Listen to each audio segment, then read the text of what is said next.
मित्रों नमस्कार, वंदे मातरम। मैंने एक किस्सा लिया है इतिहास से, महारानी पद्मावती और रतन सेन का। जरा सुनिए। एक पुरुष सर्जन करता था, बनते थे कुछ भाव नवीन, लटके झटके इधर उधर को लहरों में लहराती मीन। वह जाग जाग कर लिखता था, लखता था अंतर्मन से, गहन मनन चिंतन करता था, निर्देश मिले कानन मन से। आगे आगे को चलता था वह, हर दुश्मन को दलता था, हरि समक्ष नहीं कभी टिका वह, घुटनों के बल चलता था। पग पग कांटे सदा मिले, सहन किए हर रोज गिले, नहीं हाथों को मलता था वह, हर दुश्मन को दलता था।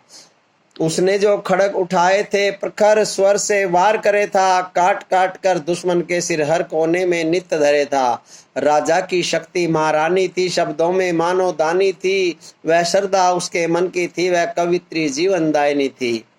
चुप चुप रहती सब कुछ सहती, थोड़ी उसमें नादानी थी, जीवन को त्याग दिया जिसने, क्योंकि वह तो स्वाभिमानी थी। वाह वाह करती रहती थी, वह उसे रिझाया करती थी, भाव नवीन बना करते लेकिन शर्माया करती थी।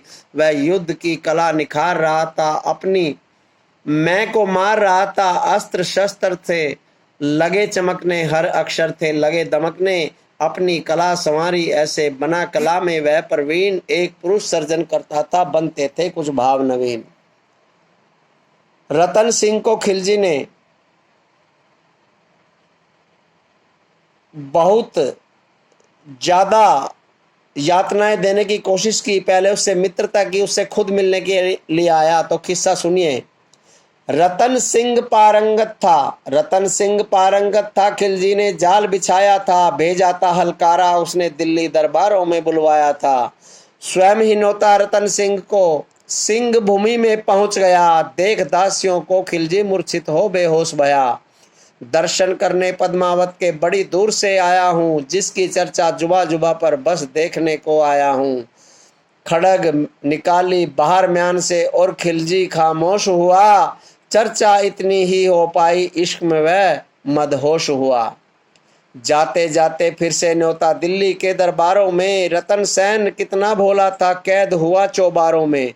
एक शर्त पे रिहा करूं तुझे, जो पद्मावत आ जाए, दरबारों की शान बने और खिलजी का दिल बहलाए।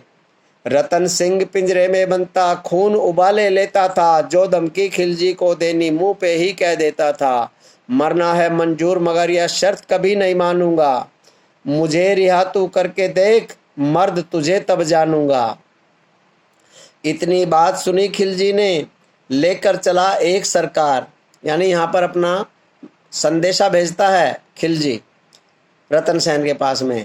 इतनी बात सुनी खिलजी ने, लेकर चला एक सरकार, भरा भरा मर्द का वेश, और फिर रणचंडी बन हुई सवार। महारानी पद्मावती के पास संदेशा पहुंचता है कि रतन सेन को बंदी बना लिया गया। तो महारानी ने मर्द का वेश बनाकर घोड़े पर सवार होकर गोरा और बादल को साथ लेकर चलती है। सुनिए जरा। भरा मर्द का वेश और फिर रणचंडी बन हुई सवार, तीन कटारी बुझी थी विष में, दोनों हाथों में ले ली तलवार। होशियार खिसियानी बिल्ली, धोखे से सिंह किया लाचार, गोरा और बादल साथ चले, आंखों में भरे अंगारे थे। डोढ़ी डोढ़ी में घुसने से पहले अनगिनत कुंजड़े मारे थे। यहाँ कुंजड़े मुस्लिम सैनिकों को मैंने कहा है। ऐसा जंग मचाया जाकर त्राई त्राई हर ओर मची, जो गीदड़ और कायर आए उनकी सेना नहीं बची। रतन सिंह को मुक्त कराकर रानी ने था कूच किया, गोरा बादल तो खेत रहे पर खिलजी की जड़ें हिला डाली। 16,000 ने जोर किया, रूह अपनी सभी जला डाली, वे कूद गई हर हर बोली। खिलजी ने पीछा बहुत किया पर हाथ राख ही लग पाई, नंगी शमशेर पकड़ हाथों में राजपूत सब निकल पड़े। खिलजी से लड़ता रतन सेन, सैनिक से सैनिक झगड़ पड़े।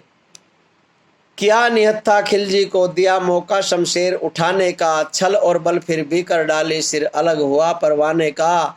सिर एक तरफ सब देख रहा, धड़ लड़ता रहा परवाने का।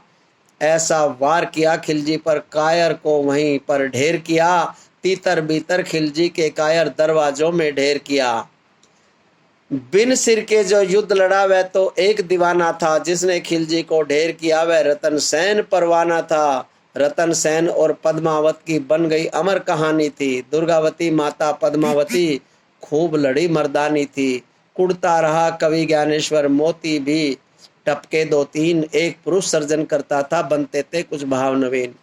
मित्रों, शब्दों में, कविता के शब्दों में मैंने इसे पिरोने की कोशिश की। आपको अच्छी लगे तो मेरा चैनल नरेंद्र सिंह वर्मा है यूट्यूब पर, उसे सब्सक्राइब करें, लाइक करें और कमेंट्स भी दें।